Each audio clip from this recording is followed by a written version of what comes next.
सबसे बड़ा काम जो है वो ये काम इतना आसान नहीं। लोग इसी तरह फेस्टिवल पे आते हैं, तालियां मारते हैं और चले जाते हैं। पहले भी आए थे, लोगों ने बड़े वादे किए थे, हम आएंगे, चक्कर लगाएंगे, दवाइयाँ लेकर आएंगे, कुछ नहीं। जो सच है वो ये है, और ये बहुत मुश्किल काम है। ये डॉक्टर अनिल साहब जो कर रहे हैं, इट्स नॉट इजी जॉब, बहुत मुश्किल काम है। कभी आंखें बंद के घर जाके सोचना कि रात को अंधेरे में ये 22 बच्चे लेटे हुए हैं, किसी बच्चे को 104 बुखार भी है, किसी को वोमिटिंग भी है, ना इनके पास माँ है ना बाप है, समझिए ना जी, ये किस तरह सर्वाइव कर रहे हैं, इनकी लाइफ क्या है। और ये इतने बहादुर लोग हैं जिसका हम तस्वर भी नहीं कर सकते। इनके वॉशरूम जाके देख लें, हमारे घर के वॉशरूम से ज्यादा बेहतर है। ये इनकी ट्रेनिंग है जो लोग दे रहे हैं। अब क्योंकि ये चीजें खत्म होती जा रही है सोशल मीडिया पे, और तस्वीरें और उसका नाम आना शुरू हो गया है। पहले प्रैक्टिकल थे। मेरे वक्त में जब मैं QFC का स्टूडेंट था तो कैंप केयर था और सोसाइटियां थी, प्रोफेसरों की कोठियों पे जाते थे और पूरी की पूरी अलमारी से जाके सैंपल्स हम ले आते थे गरीबों को देने के लिए। अब मेडिकल स्टोरों पे चले जाते। ये हमारी तरक्की है। अब कहीं कैंप केयर, कहीं कोई सोसाइटी, किसी बच्ची को मैंने जूस उठा के मरीजों को पिलाते नहीं देखा। लेकिन मुझे आप लोगों से उम्मीद है कोई तो हो जो पहला बारिश का खतरा बने। जब ये यूनिट बना था तो मुझे नहीं पता था। मेरे दोस्त ने मुझे फोन किया, यार कुछ नाबीने बच्चे हैं, आप उनका देख लेंगे। मैंने कहा देख लूंगा। मैंने कहा भेजे मेरे क्लिनिक पे। चलेगा वो क्लिनिक पे तो नहीं आ सकते। मैंने कहा बंदा भेजे मैं उनको घर जाके देख लूंगा। जब वो हम बंदा भेजा, घर देखा तो 2 कमरों के अंदर नीचे वो थे बदबू और बच्चों को निमोनिया में। तो बड़ा परेशान हो गया। मैं घर गया, जिसको मुझे फोन किया तो मैंने उसको फोन किया, उसने कहा कि मैंने नहीं किया, मेरे बेटे में क्या फोन किया था। मैं अहमद उसे फोन करके पूछ रही। मैंने उसे फोन किया, मैंने कहा यार ये तुमने क्या किया बच्चे मारने। उसने कहा चाचा कोई इनको पूछता नहीं था, मैंने तो कमरा भी दे दिया हुआ है, डॉक्टर अनीस ने कमरा तो दे दिया हुआ है। पहली बारिश का पहले कतरा हम बन गए, बाकी को बारिश बन गए। और मुझे उसने इतना खूबसूरत थप्पड़ मारा।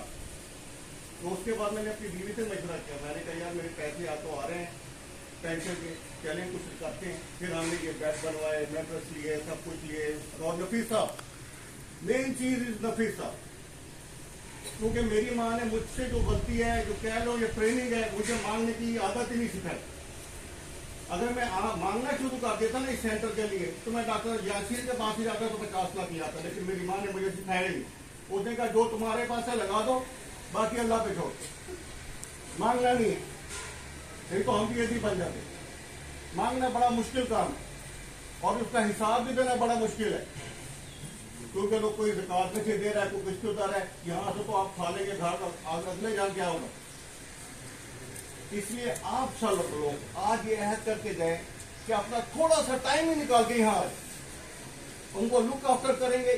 जो यहाँ के मुलाजिम उनको भी पता लगेगा कोई हमें चेक करने आ रहा है। ठीक है, आप कम से कम मेडिकल एड तो दे सकते हैं ना। इन बच्चों को ले जाके, 2 बच्चों को ले जाके अपने साथ मोटरसाइकिल पे इनके फाइनल टेस्ट तो करवा सकते हैं ना। जब मैं ऑन ड्यूटी था, डॉक्टर शहजादी जो आउटडोर में बैठी हुई है, उसको मैं कहता था और वो सब बच्चों को एक एक के एक्सरे और ECG हद तक उसने करवा के दी। ये आप लोग कर सकते हैं ना। इतना ताउन तो हो सकता है ना। ठीक है, स्टूडेंट लाइफ में पैसे नहीं है, लेकिन हिम्मत होगी तो बहुत कुछ हो जाएगा। आप अपने बॉसेस को लाके दिखा सकते हैं कि मैं ये हालात हैं, ये करना है, हमने ये नहीं करना। क्योंकि यहाँ इतना मुश्किल काम है, यहाँ तो खुद भाग जाता है चला देंगे बात। कहाँ से उसको 50,000 देंगे, वही 15-20 हज़ार ही दे सकते हैं ना। और वो इतने बच्चों को खाना पकाना, उनको दिखाना, उनको करना, दैट वेरी डिफिकल्ट। अब मेरे ये घर जाते हैं, वहाँ शहर में कह रहे हैं, मैंने नौकरानी कहते इधर मोड़ो, मैंने कहा इधर किधर मोड़ो, उसको पता ही नहीं है। तो हाथ करके मोड़ेगी तो मोटरसाइकिल मोड़ेगी ना। उसके लिए ये बहुत जरूरी है। और जब मैं थक जाता हूँ तो मैं इनसे ताकत लेने आ जाता हूँ। यार ये इतने हैंडीकैप हो के ये दे आर पावरफुल। हैं? क्या खूबसूरत अंग्रेजी में कुरान सुनाते हैं आपको, है जी। छोटी छोटी उम्र में कुरान हिफ्ज़ कर रहे हैं, अल्हम्दुलिल्लाह, अल्लाह का शुक्र है। और इसमें आप सब लोग आप आए ना, और पता नहीं आपको इसका कितना बड़ा अजर मिल जाएगा। वो देने वाला बड़ा रहीम और करीम है, हमें अंदाजा ही नहीं है। मुझे अभी 1 महीना पहले 5 स्टेट मैंने करवाए हैं, और तीसरे दिन मैं क्लिनिक में पहुंचा था। खुदा की कसम इनकी दुआओं की वजह से, कि मैं कसम खा के कह रहा हूँ, अपनी बीवी को मैं ये कह रहा था। मुझे डॉक्टर नुमान डर रहा था डालते हुए कि यार अभी शायद 3.5 घंटे का प्रोसीजर उसने किया, जबकि आपको पता है 45 मिनट में स्कैंडल है। लेकिन मैंने कहा मुझे परवाह नहीं है, क्योंकि मेरे साथ बहुत सारी दुआएं हैं। आप दुआएं लेने आए हो, यू आर ग्रेट पीपल। आखिर आपने सोचा है तो आए हो यार, आपके दिल में अल्लाह ने डाला है, तो इसको कंटिन्यू करो। फिर मैं ये रिक्वेस्ट करता हूँ कि अपनी कंटिन्यू करो सोसाइटी के साथ, वीकली कोई प्रोग्राम बना लो कि हम आएंगे, 4 बंदे आएंगे, पूरे नहीं सारे आएंगे, ठीक है जी। कोई भी आप और कुछ नहीं तो टॉफियां ही लेकर आ जाएंगे तो बुरा हाल हो जाता है बच्चों का, आगे सुन लेते हैं, ये कर लेते हैं। That's great thing. ये बहुत बड़ा फंक्शन है, ये बहुत बड़ा काम है। मैं यहाँ जितने लोग काम करते हैं workers, they are great people. इनका अंदाजा नहीं लगाया सकता कि ये कितना मुश्किल काम है, क्योंकि मैंने करके देखा है, तो मुझे अंदाजा है कि ये कितना मुश्किल काम है। और ये डॉक्टर नसीर साहब कहने को लोगों को इल्जाम लगा के ये खा लेते हैं, ये जो खा लेते हैं, ऐसा नहीं है। वो आजकल कहानियां बड़ी हैं, तस्वीरें बड़ी हैं।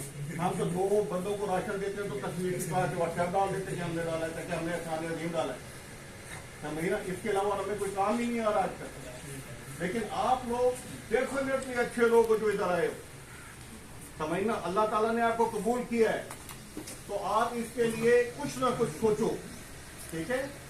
अपने वहां जो मरीज हैं उनके लिए सोचो। मेरा बेटा जब अब्बा में पढ़ा था, मैंने कहा बेटा जो मरीज आते हैं ना उनके लिए और कुछ भी नहीं, झूठ डाल के ले जाएगा, चाहे तो बाबा तो उसको दे दिया था, समझ ले। ये भी मुनाफा है, ये भी पता नहीं वो उस वक्त वो कितनी दुआएं दे देगा। और ये दुआएं लेने आए हो, और हम सबको दुआओं की जरूरत है, और यू आर ग्रेट पीपल। और मैं हमेशा ये कहता हूं कि डॉक्टर जो है ना आम इंसान नहीं है, doctor is super human being. Engineer और मजदूर बाकी सब आम इंसान है, doctor is super human being because he is treating that machinery which is made by Allah, not human being. अगर आपसे जरा सी गलती होगी इंसान चला जाएगा। तो आप ग्रेट पीपल वाले काम करें, और इंशाल्लाह मुझे उम्मीद है कि आप मायूस नहीं करेंगे और आते जाते रहेंगे। अल्लाह आपको खुश रखे, अल्लाह आपको जिंदगी अच्छे। Thank you very much.